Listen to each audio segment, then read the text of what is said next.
بسم اللہ الرحمن الرحیم. پروگرام پہ خبر کے ساتھ میں ہوں آپ کا میزبان سید شبیر حسین شاہ.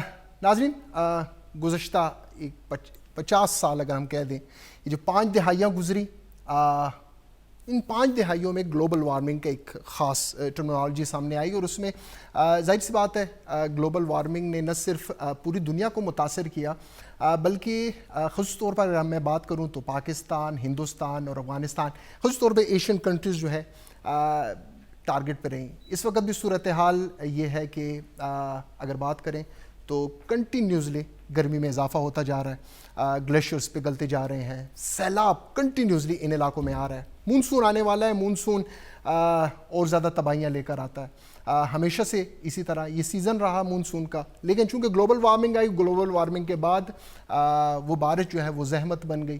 اب صورتحال یہ ہے کہ جو مختلف شہروں میں اس وقت جو سینٹی گریڈز سامنے آ رہے ہیں، مختلف شہروں کے درجہ حرارت وہ زیادہ الارمنگ ہے. پچھلے دنوں پشاور میں جون میں اتنی گرمی نہیں پڑتی، لیکن وہ ایک ہفتے اتنی خطرناک گرمی پڑی کہ 48 سینٹی گریڈ تک پشاور کا موسم 48 سینٹی گریڈ تک چلا گیا.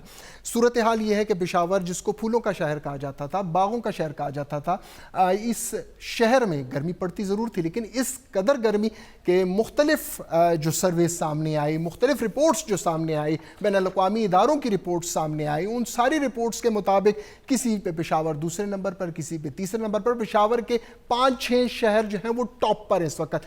کیوں پاکستان اس وقت گلوبل وارمنگ کا اس وقت شکار ہے؟ کیوں؟ کون سی وجوہات ہیں؟ ظاہر سی بات ہے اگر بات آلودہ شہروں کی بھی ہو تب بھی پشاور ٹاپ پہ، بات گرم شہروں کی ہو تب بھی پشاور ٹاپ پہ، اور پھر صرف پشاور نہیں، یہاں پہ چائنا، ہندوستان، افغانستان، پاکستان، یہ پورا ریجن ہے.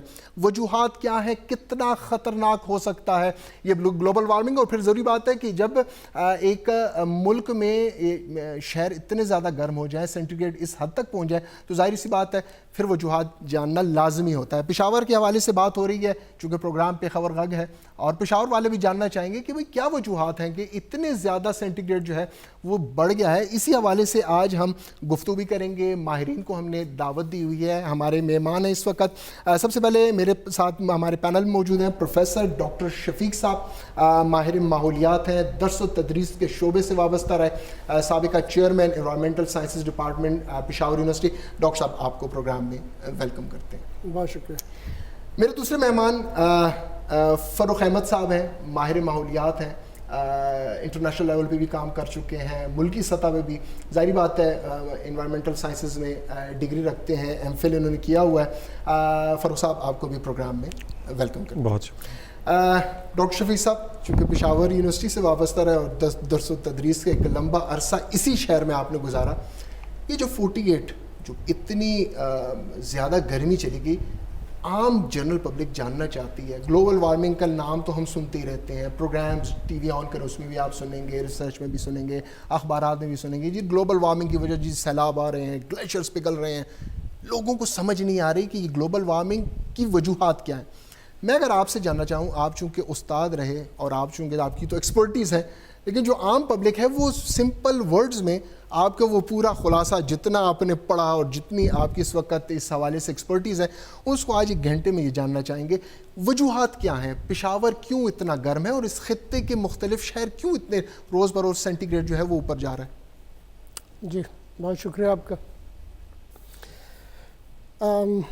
پشاور اکیلا نہیں، جیسے آپ نے خود کہا، آپ دیگر ممالک جو ہمارے پڑوس میں ہیں، ایران کا شہر ہے اہواز، وہ اکثر گرمی میں درجہ حرارت میں بہت اوپر رہتا ہے. انڈیا کی ایک رپورٹ ہے جس کے مطابق 20 میں سے ان کے 15 شہر گرم ترین شہروں میں آ رہے ہیں. پاکستان کا بھی یہی حال ہے. اب پاکستان میں فی الحال تو ہم پشاور پہ فوکس رکھتے ہیں، لیکن آپ سب جانتے ہیں، آپ کے ناظرین بھی جانتے ہیں کہ پشاور اس طرح کا گرم ترین شہر نہیں ہے جس کو اگر ہم پاکستان میں تاریخی پس منظر میں اور اوسط درجہ حرارت جو چند دہائیوں پر مشتمل ہوتے ہیں اس کی بنیاد پہ آپ کہنا چاہیں تو آپ دال بندی ان کو کہہ سکتے ہیں، آپ نوشکی کو کہہ سکتے ہیں، آپ جیکب آباد کو کہہ سکتے ہیں. یہ وہ جگہیں ہیں صوبہ سندھ کی جو پاکستان کے انتہائی جنوب میں واقع ہیں. جنوب میں ہونے کی وجہ سے یہ خط استوا کے قریب ہے. یعنی گرم علاقے میں آتے ہیں. جیسے جیسے ہم شمال کی طرف بڑھتے ہیں, پشاور کراچی کے شمال میں ہے, تو ایسے ایسے درجہ حرارت تھوڑا تھوڑا بتدریج کم ہوتا جاتا ہے. سوات کی طرف چلے جائیں, کشمیر میں چلے جائیں, کاغان میں چلے جائیں, تو وہاں آپ کو درجہ حرارت اور بھی کم ملیں گے. ایک وجہ اس کی یہ ہے کہ وہاں پہ ہائٹ زیادہ ہے, یعنی سطح سمندر سے وہ زیادہ بلند ہے. پشاور کے مقابلے میں پشاور 1100 فٹ ہے سمندر سے. دوسری جو بڑی وجہ ہے جو انسانوں کی ہے, یعنی انسانوں کی بنائی ہوئی ہے, وہ یہ ہے کہ پشاور کبھی ایک پرانا شہر ہوتا تھا, چھوٹا سا, ابھی بھی آباد ہے وہ, انسائڈ سٹی, تنگ تنگ گلیاں, 2-2 3-3 منزلہ مکانات ہوتے تھے, اور اس کے اندر لوگ رہا کرتے تھے.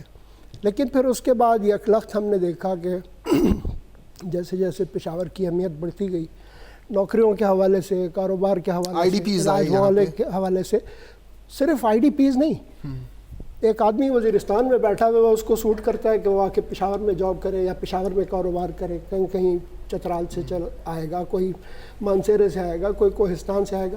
تو پشاور ایک مقناطیس کی طرح ہے جو ان اپرچونٹیز کی وجہ سے لوگوں کو پشاور کی طرف کھینچتا. تو سالانہ اس کی آبادی بڑھ رہی ہے. اب جب آبادی بڑھتی ہے تو رہائش کے لیے جگہ چاہیے ہوتی ہے, تو ہم رہائش کے لیے مزید مکانات بنا رہے ہیں, مزید بلڈنگز, کالونیز بن رہی ہیں بے ہنگم, بالکل بے ہنگم کالونیز بن رہی ہیں. زرعی زمینوں کو کنورٹ کر کے ہم نے اس میں ہاؤسنگ سوسائٹیاں بنا دی ہیں. ایک طرف ہم نے زرعی اجناس کی پیداوار میں کمی کی, دوسری طرف ہم نے پانی کے اندر جانے کا راستہ کم کیا جو ہمارے لیے واٹر ٹیبل نیچے جا رہا ہے. تیسری بات یہ ہوئی کہ پشاور میں بلڈنگیں بننی شروع ہو گئی, ملٹی اسٹوریڈ. جب آپ اونچی بلڈنگز بناتے ہیں, اور خاص طور سے جب وہ اونچی بلڈنگز نزدیک بھی ہوں, اور اس میں کنجسشن ہو ٹریفک کی, یعنی گاڑیوں کی تعداد, چاہے وہ لاریز ہیں, ویگن ہیں, ٹرک ہیں, رکشے ہیں, موٹر سائیکل ہیں, ان کی تعداد ظاہر ہے کہ اسی حساب سے آبادی کے تناسب سے وہ بھی بڑھ رہی ہیں. وہ جب گاڑی چلتی ہے تو اس میں سے جو دھواں نکلتا ہے وہ آلودگی کا بھی باعث ہوتا ہے, درجہ حرارت بھی آپ کا انکریز کرتا ہے. آپ نے یہ بھی کہا کہ پشاور کبھی پھولوں کا شہر ہوتا تھا. وہ پھولوں کا شہر اس لیے ہوتا تھا کہ یہاں پہ پارکس تھے بڑے بڑے, کھلی جگہیں تھیں, سبزہ تھا اس کے اندر پھول لگے ہوئے تھے, اور لوگوں کو باہر نکلنے کے لیے اپرچونیٹیز ہوتی تھیں. پشاور میں آس پاس دیکھیں, پرانے اس وقتوں کے بنے ہوئے پارکس ہیں, اب ہم نئے پارکس کا اضافہ نہیں دیکھ رہے اس میں. تو ایک طرف ٹرانسپورٹ زیادہ ہو گئی, دوسری طرف اونچی عمارتیں زیادہ ہو گئیں, اور جگہ تنگ ہونے لگی. اور جب جگہ تنگ ہو تو اس میں ہوا اتنی آسانی سے نہیں گزرتی. مجھے اور آپ کو جو گرمی لگتی ہے وہ ہوا کی گرمی ہوتی ہے جو ہمیں لگتی ہے. اگر ہوا مستقل چلتی رہے تو وہ درجہ حرارت اتنا محسوس نہیں ہوتا جتنا کہ گھٹن میں ہوتا ہے. اب آج اگر 38 degree centigrade temperature record کیا گیا تھرمامیٹر کے مطابق, تو آپ کو جو فیل ہو رہا تھا وہ 41 ڈگری تھا. یعنی یہ جو 3 ڈگری کا فرق ہے, یہ اس گھٹن اور تنگی اور ٹرانسپورٹ کی زیادتی اور اونچی بلڈنگز کی وجہ سے ہے. یہ روشنی کو واپس پلٹتے ہیں اور پہلے ایبزارب کرتی ہیں. جو ڈارک کلر, مثلا آپ کی سڑک ہے کالے رنگ کی, بلیک ٹاپ ہے, تو وہ دن بھر دھوپ کی حدت کو جذب کرتی ہے, اور اس کے بعد پھر وہ انفراریڈ ریڈیشن کو چھوڑتی ہے. صحیح. ایسی ہماری اونچی عمارتیں جو ہو رہی ہیں, اس کی وجہ سے ہم دیکھ رہے ہیں کہ وہ جو یہ جس کو ہیٹ آئیلینڈ کہتے ہیں, یعنی ایک گرمی کا جزیرہ جیسا, آپ دور دراز چلے جائیں, کھلے علاقوں کی طرف چلے جائیں پشاور سے 10-15 کلومیٹر باہر, تو وہاں آپ کو اتنی گھٹن محسوس نہیں ہوگی جتنی شہر میں ہوتی ہے.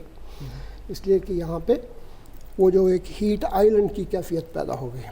تو یہ ایک تاریخی اس کا پس منظر ہے کہ جس کی وجہ سے ہم دیکھتے ہیں کہ پشاور میں آبادی میں بھی اضافہ ہوا. ایک تو بتدریج سالانہ شرح پیداوار وہ بڑھ, دوسری طرف سے لوگ مائگریٹ کر رہے ہیں, ان کے ساتھ پھر ٹرانسپورٹ اور ان کے ساتھ بلڈنگ زیادہ ہوئے, اور جس کا ایک کمپاؤنڈ ایفیکٹ اب ہم یہ دیکھ رہے ہیں کہ ہمیں گرمی فیل ہوتی ہے. ٹھیک. فاروق, جس طرح ڈاکٹر صاحب نے نشاندہی کی, مکمل انہوں نے خیر سیر حاصل اس پہ گفتگو کی. بہت ساری بڑی ممالک میں دیکھتے ہیں کہ ان کی بھی اسی طرح کی کنٹریز ہیں, ان ممالک میں ان کی اپنی دارالحکومت ہے, بڑے شہر ہیں, وہاں پہ اس طریقے کا درجہ حرارت ہم نہیں دیکھتے. ہم یورپین کنٹریز کی مثال دیکھ لیں, جرمنی ہو گیا, اٹلی ہو گیا. ظاہری بات ہے یورپ تو ہے بھی وہاں پہ, چونکہ ظاہری بات ہے ایک تو سب سے اہم چیز یہ ہوتی ہے کہ آپ کے ملک میں تقریباً 25% پہ جنگلات کا ہونا لازمی ہے, جو کہ ہمارے ہاں 2% پہ بھی نہیں ہے. وہاں پہ ان ممالک میں ہم دیکھتے ہیں کہ وہاں پر درجہ حرارت اس لیول تک نہیں. یہاں پر درجہ حرارت کنٹینیوسلی بڑھا, اور اس بار کافی حد تک بڑھا. کیا وجہ کیا دیکھتے ہیں آپ کے نزدیک, چونکہ آپ بھی ماہر ماحولیات ہیں, آپ کی نزدیک وجہ کیا ہے کہ اچانک اس طریقے کے ساتھ خیبر پختونخوا اور پھر خاص طور پر پاکستان اور پھر آس پاس کے ہم جو خاص طر ہم اس ریجن کی بات کرتے ہیں, یہاں پہ درجہ حرارت بڑھا؟ جیسے ڈاکٹر صاحب نے آپ لوگوں کو ایک گلوبل کانٹیکسٹ دیا, اس کے بعد ایک پاکستان اور ریجنل کانٹیکسٹ دیا, اور اس کے بعد انہوں نے پشاور کے متعلق آپ کو بتایا کہ کیسے وقت کے ساتھ, آبادی کے ساتھ, انڈسٹریل ایکٹیویٹیز کی وجہ سے ہمارے پاس وہ جو فیکٹرز تھے کہ جس کی وجہ سے ایک ٹیمپریچر کنٹرول رہتا تھا, اس پہ کافی امپیکٹ آیا ہے, وہ کم ہوئے, جس کی وجہ سے ہمیں ایک تو گرمی بڑھی ہے, اور دوسرا اس کا احساس, یا جو جیسے وہ فیل فیکٹر آپ دیکھتے ہیں آج کل جتنی بھی ویدر کی ایپس ہیں اس کے اندر آپ دیکھتے ہیں کہ ایکچوئل ٹیمپریچر کچھ اور ہوتا ہے اور فیل فیکٹر کچھ اور ہوتا ہے, جو کہ ڈاکٹر صاحب نے بڑے اچھے طریقے سے اس کو ایکسپلین کیا. اگر ہم بات کریں کہ ترقی یافتہ ممالک کے اندر بھی اس طرح کی بلڈنگز ہیں, اور انہوں نے بھی اپنے اسکائی اسکریپرز بنائے ہیں, ملٹی اسٹوریڈ بلڈنگز جو ہیں, لیکن وہاں پہ ایک کانسیپٹ ہے ٹاؤن پلاننگ کا. اس ٹاؤن پلاننگ کے کانسیپٹ کے تحت ہوتا یہ ہے کہ انہوں نے مختلف چیزوں کے لیے مختلف جگہ کا تعین کیا ہوتا ہے. ٹالرائز بلڈنگز ایک جگہ ہوں گی, ریزیڈینشیل بلڈنگز کہیں اور ہوں گی, ان کے بیچ بیچ میں پارک سکیٹرڈ ہوں گے. جیسے شفیق صاحب نے کہا کہ جی پہلے پشاور میں پارک ہوتے تھے, اور اب کافی عرصے سے ہم نے کوئی نیا پارک نہیں دیکھا, کوئی پلانٹیشن نہیں دیکھی. اب وہاں پہ یہ ہے کہ آف سیٹ کا ایک فنومنا ہے انوائرمنٹل سائنسز کے اندر اگر آپ ایک جگہ پہ گرمی پیدا کر رہے ہیں یا گرمی پیدا کرنے والے اسباب ہیں, تو اسی جگہ پہ یا اس کے آس پاس آپ اس کو ایبزارب کرنے کے لیے کوئی ایسی میٹیگیشن اسٹریٹجی اپنائیں کہ جو گرمی وہاں سے پیدا ہو رہی ہے وہ ان ہیٹ سنکس کے اندر جائے. ہیٹ سنکس آپ کے کیا ہیں؟ کھلے میدان ہیں, آپ کے پاس کچی زمین ہے. جو سب سے آپ کا بڑا ہیٹ سنک ہے وہ آپ کے پاس درخت ہیں. اب اگر آپ پشاور میں انٹر ہوں تو موٹر وے پہ ایگزٹ کرنے کے بعد اگر آپ صرف وہ بیچ والی کیاری کو چھوڑ کے آپ کے لیفٹ رائٹ کوئی آپ کو درخت نظر نہیں آئیں گے. بے شک گورنمنٹ نے بلین ٹری سونامی اور پھر 10 بلین ٹری سونامی کا ایک انیشیٹو لیا ہے جو کہ بہت قابل تحسین ہے, لیکن اس کے جو دورس نتائج ہیں یا جس کا امپیکٹ ہماری اس گلوبل وارمنگ کو نگیٹ کرنے میں آئے گا, وہ 5 سے 10 سال اس کو کم از کم لگیں گے. جب وہ آج جو پودا لگا ہے کل وہ پھلدار درخت یا سایہ دار درخت بنے گا, تو اس میں بہت ٹائم لگے گا. تو اس انٹرم پیریڈ کے اندر جو شفیق صاحب نے بھی جس کی نشاندہی کی, یا جیسے آپ نے بھی کہا کہ جو دھڑا دھڑ بے ہنگم ہماری جو ٹاؤن شپس بن رہی ہیں اس کے اوپر کچھ سوچنا چاہیے. جو لینڈ یوز کا ہمارا پیٹرن ہے کہ ہم یہ دیکھ رہے ہیں کہ جہاں ایگریکلچر زمین دیکھی, سڑک کا ایکسیس ہے, وہ قریب ہے, اس کو آپ اچھے آسانی سے اس کو مارکیٹ کر کے بیچ سکتے ہیں, تو وہاں پہ ہاؤسنگ کالونیز بن رہی ہیں. تو ان چیزوں کے متعلق حکومت کو دیکھنا چاہیے کہ کوئی اس قسم کی قانون سازی کی جائے اور ٹاؤن پلاننگ کے اوپر فوکس کیا جائے, تاکہ جو بگاڑ ابھی تک ہم نے اپنے معاشرے میں اور اپنے ماحول میں پیدا کر لیا ہے, آئندہ کی نسلوں کے لیے اس قسم کا بگاڑ ہم مزید نہ بنائیں.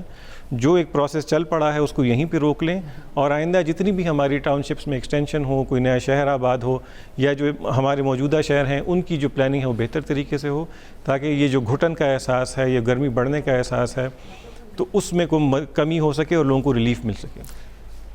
صنعتیں شہروں کے اندر ہی بن رہی ہیں, فیکٹریز بن رہی ہیں, اس سے اٹھنے والا دھواں, عام بندہ تو یہ سوچ رہا ہوتا ہے کہ جی یہ جو صنعتیں بن رہی ہیں, فیکٹریز ہیں, ان کا دھواں اور پھر جس طریقے کے ساتھ ویسٹیج میٹیریل ڈال رہا ہے, وہ ظاہر بات ہے وہ تو آلودگی پہ, اس پہ تو ہم بعد میں گفتگو کریں گے. لوگوں کے مائنڈ میں تو یہ چیز یہ سب سے بڑی وجہ بنتی ہے ان چیزوں کی. لوگوں کو کرنا کیا چاہیے, یہ ایک سب سے امپورٹنٹ بات ہے. جو ہم کہتے ہیں کہ آنے والے وقت میں جو مسائل آنے والی ہیں, آفتیں آنے والی ہیں, لوگوں کو کیا کرنا چاہیے, لوگ کس طریقے کے ساتھ اس کا سدباب کر سکتے ہیں؟ سب سے پہلے جو چیز ہے وہ ایک فنومینا ہے کاربن فٹ پرنٹ کا. کاربن فٹ پرنٹ کیا ہے؟ میں ابھی آیا ہوں آپ کے پروگرام میں شرکت کرنے کے لیے, میں اپنی گاڑی استعمال کی. اس کی جگہ اگر میں پبلک ٹرانسپورٹ میں آتا تو میرے ساتھ 10-15 لوگ اور بھی آ سکتے تھے. تو وہ جو ہم نے ایک فیول استعمال کیا ہے کہ جو ہماری گاڑی کے ایگزاسٹ سے نکلے گا اور ماحول میں وہ جائے گا, اور اس کے بعد وہ گلوبل وارمنگ میں اپنا ایک بہت چھوٹا سا فریکشن ہے لیکن اپنا ایک حصہ ضرور ادا کرے گا. تو ہمیں سب سے پہلے اپنے اوپر سوچنا چاہیے کہ جو ہماری ایکٹیویٹیز ہیں, ہماری day to day lifestyle کے اندر جو ہم چیزیں کرتے ہیں, تو اس میں ہماری جو ایمیشنز ہیں اس کو ہم کیسے کم کریں. اب آپ کہیں گے کہ جی ہماری تو اپنی کوئی ایمیشنز نہیں ہے. اب جیسے ہم اسٹوڈیو میں بیٹھے ہیں, یہاں پہ نیچرل لائٹ نہیں ہے اور ہمیں بہت ساری لائٹس کا سہارا لینا پڑتا ہے, جو کہ اس پروڈکشن کی مجبوری ہے, جس کے بغیر شاید ہم ٹی وی پہ اس طریقے سے دیکھے نہ جا سکیں. تو ہمیں یہ دیکھنا چاہیے کہ جو ہم آرٹیفیشل طریقوں سے لائٹ لے رہے ہیں, ہم ہیٹنگ اور کولنگ کر رہے ہیں. پرانے کے زمانوں کے گھروں میں اگر آپ دیکھیں تو ان کی موٹی دیواریں تھیں اور مٹی کی دیواریں تھیں, جس کی وجہ سے وہ جو باہر کا ٹیمپریچر تھا وہ اندر اتنا نہیں آ سکتا تھا. نہ گرمی اتنی اندر آتی تھی, نہ سردی اتنی اندر آتی تھی. ابھی آپ دیکھ لیں جو ہمارے گھر بنے ہیں, جو کہ اس ریجن کے لیے, شفیق صاحب میری بات سے شاید اتفاق کریں گے کہ اس ریجن کے اندر جس طریقے سے ہم اپنے گھر بنا رہے ہیں تو وہ سسٹینیبل یا فیزیبل نہیں ہے, جس کی وجہ سے ہمیں پھر اے سی لگانا پڑتا ہے, سردیوں میں ہمیں ہیٹر لگانے پڑتے ہیں, اور وہ اے سی لگانے کے لیے جو بجلی آتی ہے تو پاکستان کا جو انرجی مکس ہے وہ زیادہ تھرمل کے اوپر ہے. تو وہاں سے پھر ایمیشنز ہوئیں, بٹن آپ نے یہاں لگایا, ایمیشن کہیں اور ہوگی, لیکن آپ اس کے لیے اتنی ہی ذمہ دار ہیں کیونکہ آپ وہ بجلی کی ڈیمانڈ کر رہے ہیں اور آپ اس کو کنزیوم کر رہے ہیں. تو سب سے پہلے ہمیں خود سوچنا چاہیے کہ ہم خود کتنا کنٹریبیوٹ کر رہے ہیں گلوبل وارمنگ کی طرف, اور اس کو ہم کیسے کم کریں. قطرہ قطرہ دریا بنتا ہے. تو اگر میں, آپ, شفیق صاحب, ہمارے جتنے باقی ساتھی یہ پروگرام دیکھ رہے ہیں گھر پہ بیٹھ کے, تو ہمیں سب سے پہلے تو یہ سوچنا چاہیے کہ ہم اپنی جو ایمیشنز ہیں یا ہمارا اپنا کاربن فٹ پرنٹ ہے اس کو کیسے کم کریں. اس کے بعد پھر معاشرے کی بات جائے گی, پھر حکومت پالیسیاں بنائے گی, اور گلوبلی لوگ اکٹھے ہو کے, جیسے ابھی COP21 ہوا تھا پیرس کے اندر, پیرس ایگریمنٹ جیسی لینڈ مارک ایگریمنٹس ہوں گے, اس سے فائدہ ہوگا. لیکن جب تک میں اور آپ اس بارے میں سوچیں گے نہیں, ہماری آنے والی فیوچر جنریشنز کے بارے میں نہیں سوچیں گے, تو ہم جتنے بھی اچھے پلانز بنا لیں, جتنی بھی اچھی پالیسیاں بنا لیں, اس کا کچھ فائدہ خاص حاصل نہیں ہونا. صحیح. ڈاکٹر شفیق صاحب, اگر ہم دیکھتے ہیں 2011 کا سیلاب, باتیں یہی جو ماہرین کی طرف سے آئیں, گلوبل وارمنگ 2010 کی بات, 2011, اور پھر وہ سیلاب آیا. اس کے بعد پھر مونسون, ہندوستان میں بڑی تباہی مونسون نے کر دی, وہ سیلاب آیا. یہ اور پھر ابھی جو ہم کنٹینیوسلی دیکھ رہے ہیں, جنگلات میں آگ لگ رہے ہیں کنٹینیوسلی, جتنا ٹیمپریچر اوپر جا رہا ہے, آنے والے وقت میں کیا ہونے جا رہا ہے. یہ ایک عام سا ایک کوشچن ہمارے مائنڈ میں بار بار آتا ہے کہ بھئی مونسون پھر آنے لگا ہے. ہندوستان میں اسی وقت انہوں نے جو ہے اپنی پوری انہوں نے پلاننگ کر دی. ظاہری بات ہے ہمارے ایک خطہ ہے جو کہ مونسون کی رینج میں ہے, اور ظاہری بات ہے یہاں پہ بھی لوگ گھبرائے ہوئے ہیں. آنے والے وقت میں کیا ہونے جا رہا ہے, اور کیا اس حوالے سے سد باب کیا ہو سکتا ہے, یہ سب سے امپورٹنٹ کوشچن. جی درست فرمایا, اور یہ تشویش بالکل بجا ہے. سب سے پہلے تو اس بات کو یقینی بنا لیں کہ ہم درجہ حرارت میں ایک بتدریج اضافہ ہوتے دیکھ رہے ہیں. اگر آپ گرم ترین سالوں کی لسٹ اٹھا کے دیکھیں اور صرف 10 گرم ترین سال نکال لیں, تو وہ 10 کے 10 اس 2000 کے بعد شروع ہیں, یعنی اس صدی کے اندر وہ واقع ہوئے. اس سے پہلے ایک سال 1998 تھا جو اس وقت گرم ترین سال تھا, اور پھر اس کے بعد بتدریج وہ بڑھ رہے ہیں. کیوں بڑھ رہے ہیں؟ اس لیے کہ دنیا کا اوسط درجہ حرارت بتدریج بڑھ رہا ہے. جب دنیا کا اوسط بڑھتا ہے تو اس میں وہ کیا کہلاتا ہے, بحر منجمد شمالی جس کو ہم کہتے ہیں, آرکٹک, یا بر اعظم جو جنوبی ہے انٹارکٹیکا, وہاں ان دو ایکسٹریم سے لے کے ایکویٹر تک جتنے بھی جگہ ہیں, چاہے وہ سمندر ہیں, چاہے وہ خشکی ہے, صحرا ہے یا برف ہے, ان سب پہ جمع کیا ہوا درجہ حرارت ہوتا ہے, جس کو اوسط کر کے پھر آپ نکالتے ہیں, اور وہ آپ کو بتاتا ہے کہ جی پچھلے سال سے اعشاریہ اتنے ڈگری زیادہ ہو گیا. تو وہ اعشاریہ گلوبل لیول پر, اعشاریہ جو ہے وہ لوکل سکیل کے اوپر کبھی کبھی بہت بڑا ہوتا ہے. آپ نے ابھی خود پشاور کی مثال دی. اگر میں آپ کو تھوڑی سی ہسٹری آپ یعنی دیکھ لیں کہ ہم پشاور کا کوئی بھی بٹن دبائیں, گوگل پہ آپ کر کے دیکھ لیں, آپ کو مل جائے گا کہ جی پشاور کا اوسط درجہ حرارت کس مہینے میں کتنا رہتا ہے. ٹھیک. تو پشاور میں مئی 37-38 کا ایوریج دے رہا ہے, جون آپ کو 40 ڈگری کا ایوریج دے رہا ہے. تو جب 40 آپ کو ایوریج مل رہا ہے تو اس کا مطلب یہ ہے کہ کچھ دن 40 سے اوپر رہا ہوگا, کچھ دن 40 سے نیچے رہا ہوگا, تب 40 کا ایوریج بنتا ہے. ابھی جب ہم جون کے مہینوں کی بات دیکھتے ہیں یا مئی کے مہینوں کی بات دیکھتے ہیں تو ہمیں اس میں ایک تو درجہ حرارت میں اضافہ نظر آ رہا ہے. بتدریج تھوڑا تھوڑا، اور وہ جیسے انہوں نے کہا نا تھوڑا تھوڑا بتدریج بڑھتا ہے، تو یکلخت آپ کو نہیں محسوس ہوتا لیکن اس کا افیکٹ۔ دوسری چیز یہ ہو رہی ہے جی کہ اگر ہم گلوبل لیول پہ بات کریں، میں ابھی دیکھ رہا تھا جو آخری ڈیٹا پبلش ہوا ہے، مطلب ایک آرٹیکل میں لکھ رہا تھا، اس کے لیے میں دیکھ رہا تھا کہ جو گلوبل لیول پہ جتنی ایمیشنز ہو رہی ہیں، یعنی جتنا کاربن ڈائی آکسائڈ یا دوسری گرین ہاؤس گیسز جو ہیں وہ ریلیز ہو رہی ہیں، تو 2019 کا جو آخری ڈیٹا ابھی تک پبلش ہوا ہے اس کے مطابق پاکستان نے 0.68%، یعنی 1% سے بھی کم پاکستان نے ایمیشن میں کنٹریبیوٹ کیا۔ لیکن اگر آپ ساتھ میں ملک کو دیکھ لیں، چائنا کو، تو انہوں نے 27.7% اسی 2019 میں ایمیشنز کی ہیں۔ بھارت کو دیکھ لیں، انہوں نے 7 کچھ فیصد کیا۔ ایران کو دیکھ لیں، انہوں نے تقریباً 2.25% کیا۔ صرف یہی 3-4 ممالک آپ ملا لیں، ہم اکیلے تو نہیں ہے نا اس ملک ریجن میں، تو یہ تقریباً 37-38 ڈگری تک کی ایمیشنز ہو جاتی ہیں جو اس ریجن میں ہو رہی ہیں، ٹھیک ہے جی۔ اور جب یہ ایمیشن ہوتی ہیں تو یہ ہوا میں جاتی ہیں، فضا میں جاتی ہیں، اور فضا میں اوپر 500 کلومیٹر نہیں چلی جاتی ہیں۔ یہ جو سب سے نیچے والا جو حصہ ہے ہوا کا، وہ کرہ جو زمین کے نزدیک ترین ہے، یہ آلودگی بھی اسی کے اندر پھیلتی ہے، موسم بھی وہیں بنتے ہیں، بارشیں بھی اسی سے ہوتی ہیں، بادل بھی وہیں سے آتے ہیں، تو وہ پھر سرکولیشن کے ذریعے وہ امپیکٹ پورے ریجن میں پھیلتا ہے۔ ایک بات۔ دوسری بات یہ کہ پاکستان میں جو سنک کا انہوں نے ورڈ یوز کیا نا، یعنی سنک ہم اس کلائمیٹ چینج کی ٹرمینالوجی میں ان چیزوں کو کہتے ہیں جو کاربن ڈائی آکسائڈ کو ہوا سے ایبزارب کر سکے۔ اس کے لیے سب سے بہترین چیز جو قدرت نے بنائی ہے وہ پودا ہے، درخت ہے۔ درخت کے پتے فضا میں سے کاربن ڈائی آکسائڈ لے کر جذب کر لیتے ہیں، کاربن اس کے تنے اور پتوں اور پھل پھول میں جم جاتا ہے، پھنس جاتا ہے، ایٹماسفیئر کے لیے فارغ نہیں رہتا، اور آکسیجن کو درخت ریلیز کرتے ہیں۔ تو اگر ہم پاکستان کا اس وقت شرح دیکھیں جو پورے پاکستان میں اس بلین ٹری کے بعد بھی جب ہم دیکھتے ہیں تو 5% کے لگ بھگ بنتا ہے۔ 5% علاقہ پاکستان کا 8 لاکھ کچھ اسکوائر کلومیٹر ایریا میں 5% بالکل اونٹ کے منہ میں زیرے والی بات بن جاتی اسی پہ تو ایک طرف ہم نے ایمیشنز تو بے شک کم کی ہیں، لیکن ہمارا جو فارسٹ کور تھا وہ ان سارے سالوں میں کم ہوتا چلا گیا۔ کیوں؟ اس لیے کہ اس میں لوگ انوالو تھے منافع کمانے میں۔ اسی پہ گفتگو ہمارے سیکنڈ پورشن پہ ہوگی۔ ناظرین ایک چھوٹا سا وقفہ لیتے ہیں، واپس آتے ہیں۔ گلوبل وارمنگ اور پھر خصوص طور پر یہ جو درجہ حرارت کنٹینیوسلی بڑھ رہا ہے، ایکسپرٹ سے اس پہ ان کی اوپینین لیں گے۔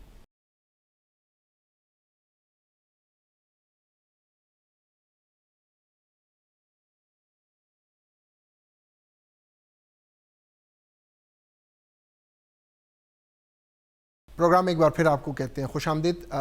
گفتگو ہماری چل رہی تھی اس وقت ڈاکٹر شفیق خصوص طور پر جنگلات کے حوالے سے بھی گفتگو کر رہے تھے۔ ہماری بدقسمتی ہے کہ اب تک 2% سے بھی کم رقبے پر ہمارے جنگلات ہیں۔ 25% پہ ہونا چاہیے۔ یورپی کنٹریز کی ہم اکثر بات کرتے ہیں، ان میں وہاں جنگلات بھی ہیں، ایون یہ وہاں تو یہاں تک ہے کہ سویڈن، جرمنی جیسے ممالک میں ایک پہاڑ پہ جو انہوں نے گرینری کی ہوئی ہے اس کے لیے بھی انہوں نے 500 ملازمین رکھے ہوئے، صرف ایک پہاڑ کے لیے۔ یہ ہماری بدقسمتی ہے کہ ہمارے ہاں اس شعبے پہ کام نہیں ہو رہا۔ خیبر پختونخوا حکومت نے کہا تھا کہ ہم سیاحت کے شعبے کو ترقی دیں گے، سیاحت کے شعبے میں کام کریں گے کیونکہ ہمارے پاس خوبصورت جگہ ہے، لیکن بدقسمتی روزانہ کی بنیاد پر ٹمبر مافیا جو ہے جنگلات کو کاٹ رہی ہے، کنٹینیوسلی جنگلات ختم ہو رہے ہیں۔ ہوگا کیا؟ اس حوالے سے گفتگو کی۔ ڈاکٹر شفیق صاحب، ایک دفعہ میں انوائرمنٹل سائنس ڈپارٹمنٹ آیا ہوا تھا، وہاں پہ مختلف نقشہ جات تھے، اس میں ایک تھا کہ وہ سبزہ جو ہے وہ ختم ہو رہا ہے، وہ جگہ سرخ ہو رہی ہے۔ وہ پھر میں نے وہاں پہ کچھ ساتھیوں سے پوچھا، انہوں نے کہا کہ جی جنگل ختم ہو رہے ہیں ہمارے۔ 10 بلین سونامی ٹری منصوبہ، ہم اس کو کہتے ہیں کہ جی یہ ایک منصوبہ آیا ہوا ہے، اور اس منصوبے خان صاحب نے بھی ایک ویژن ہے، حکومت کو لوگ ووٹ اس لیے دیتے ہیں کہ وہ آتے ہیں وہ ہمارے لیے کام کریں، اور پھر خان صاحب نے پہلے بھی خیبر پختونخوا میں انہوں نے درخت لگائے، اب پھر کہتے ہیں 10 بلین سونامی ٹری۔ کس حد تک یہ گلوبل وارمنگ کو کنٹرول کرنے میں کامیاب ہوگا یہ منصوبہ؟ یہ ایک جنرل لوگ، ظاہر بات ہے، بات تو یہی ہوتی ہے کہ بھئی درخت زیادہ لگائیں گے تو اس چیز کو کنٹرول کرنے میں کامیابی ملے گی، گرمی کم ہوگی، اور یہاں تک بھی لوگوں کے مائنڈ میں ہے کہ ایک درخت ایک اے سی کا کام کرتا ہے۔ کیا کہیں گے سوال سے؟ درست ہے، یہ اس میں کوئی غلط بات نہیں ہے کہ جب درخت جتنے زیادہ ہوتے ہیں ایک تو وہ سایہ فراہم کرتے ہیں، اور شہروں کے اندر خاص طور سے جس گرمی کا ہم ابھی ذکر کر رہے ہیں، پشاور کے تناظر میں بات ہو رہی ہے، تو آپ دیکھ لیں ہماری سڑکوں کے کناروں پہ یا نہروں کے کناروں پہ جس طرح دوسری جگہوں پہ درخت کھڑے ہوتے ہیں کہ اگر کوئی نہر جا رہی ہے تو اس کے دونوں کناروں پہ درخت کھڑے، تو وہ دھوپ براہ راست پانی پہ نہیں پڑتی، وہ چھایا جو ہے درختوں کی وہ اس کو روک لیتی ہے، پانی ضائع نہیں ہوتا ایویپوریٹ ہو کر، ٹھیک ہے۔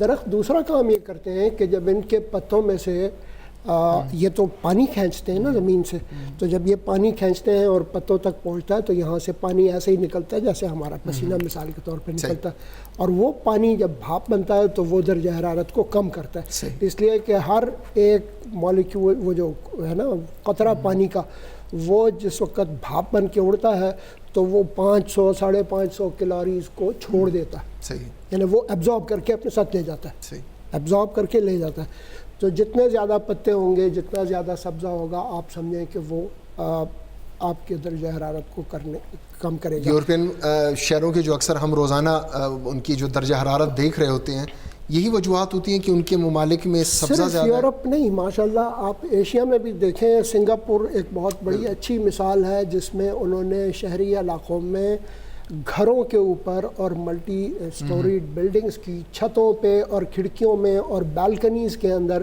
پودے رکھ کے، جس کو ورٹیکل جنگل کا نام دیا جا رہا ہے کہ سبزہ اگر بلڈنگ اونچی جا رہی ہے تو اس کے ساتھ اوپر کی طرف جا رہا ہے، اور اگر آپ چھتوں کو کور کر دیں سبزے سے، گملے رکھ دیں، کچھ اور ایسی چیز رکھ دیں، تو وہ آپ کی اوور آل انوائرمنٹ کو کم کرنے میں، ہم چونکہ فی الحال شہروں پہ مخصوص ہیں، آپ پشاور کی بات کر رہے ہیں، بے شک گرم ہے، ذرا ڈی آئی خان کا اندازہ کر لیں انہی دنوں میں کہ جس دن پشاور میں 48 تھا تو وہاں تقریباً 51 ہونا چاہیے اصول کے حساب سے، اس لیے کہ وہ بہت زیادہ گرم ہے اور ریتیلا اور خشک علاقہ، ٹھیک ہوگی جی۔ دوسری بات یہ ہے کہ اب ہم درخت اگانے کھڑے ہوئے ہیں، پہلی دفعہ ہم نے 1 ارب درخت لگانے کا ایک بڑا شاندار منصوبہ بنایا، وہ شاندار منصوبہ تکمیل تک بھی پہنچ گیا، لیکن درخت اوور نائٹ نہیں ہوگا کرتے، آپ کو ایک پودا لگانے کے بعد کئی سال اس کا انتظار کرنا پڑتا ہے کہ وہ ایک تناور درخت بن کے بڑا ہو جائے، اور یہ جو جن جنگلات کی ہم کانیفرس فارسٹ کی باتیں کر رہے ہیں جو ہمارے گلیات ڈویژن ہے یا جو کشمیر میں ہے، یہ تو کئی دہائیوں لیتے ہیں بڑے ہونے کے لیے، اس کے بعد پھر یہ اس قابل ہوتے ہیں کہ وہ، تو ابھی جو سلسلہ شروع ہوا ہے ہماری اس درختوں کی ریجنریشن کا، یہ جب وقت آئے گا پھر یہ فائدہ دے گا، لیکن یہ بڑا ہو جائے۔ یہ میں ڈاکٹر حزب اللہ صاحب سے میری ایک دفعہ اسی ایک پروگرام میں بات ہوئی تھی، ان کا کہنا تھا کہ 10 بلین سونامی منصوبے میں سب سے زیادہ یوکلپٹس کے درخت لگائے گئے، وہ 1/2 ہارس پاور پانی کھینچتا ہے، جس کی وجہ سے واٹر ٹیبل نیچے چلا گیا۔ اس میں زیادہ تر یوکلپٹس، پشاور میں سب سے زیادہ یوکلپٹس کے درخت لگے ہیں۔ 40% کا جو ڈاکیومنٹ میں نے پڑھا تھا اس میں یہ تھا کہ 1 ارب درختوں میں 40% یوکلپٹس ہیں، 60%۔ یہ بہت بڑی زیادتی نہیں سنیں تو صحیح، اس کے ساتھ آدھا شعر سن کے اب میں صرف خدا کہہ دوں اور آپ بخش نہ سنیں۔ اچھا، اب اس میں یہ تھا، ساتھ ہی یہ بھی لکھا ہوا تھا کہ یہ جو 40% درخت ہیں ان کو آہستہ آہستہ ریپلیس کیا جائے گا ان لوکل پودوں سے جو یہاں کے موسم اور زمین کی مناسبت سے ہوتے ہیں۔ اس وقت انہوں نے یہ کہی ہے، اور یہ بے شک پانی کا لاس کرتے ہیں، اس میں کوئی مسئلہ نہیں ہے، یعنی کوئی غلط بات نہیں ہے۔ پھر ایک سوال پیدا ہوتا ہے نا، ہمارے ہاں تو حکومتی سطح پہ ایک چیک کے لیے بندہ جائے تو سرکاری دفتر میں بندہ ذلیل ہو جاتا ہے، پودے کو ریپلیس کرنا، اور پھر ہمارا ماشاءاللہ محکمہ جنگلات، یہ ناممکن سی بات نہیں تھی۔ نہیں، واٹر ٹیبل پہ اتنا زیادہ، اس میں دیکھیں نا لکڑی کا استعمال کہاں ہو رہا ہے۔ یہ جو آپ جس میز پر تشریف رکھتے ہیں، آپ کے سامنے جو لکڑی لگی ہوئی ہے، یا یہ جو چپ بورڈ اس کے اندر لگا ہوا ہے، یہ اسی لکڑی کو کاٹ کر اس کے برادے بنا کر اس میں گلو ملا کر گرم کر کے پچکا کے دبا کے ہم نے یہ بورڈ بنا لیا، ٹھیک ہے۔ اب جب یہ بن رہا تھا جس وقت، تو ایک درخت آپ نے لا کے اس میں ضائع کر دیا، اب وہ کام موسم کی صفائی کا کام نہیں کر رہا۔ جب یہ بن رہا تھا تو اس عمل میں جو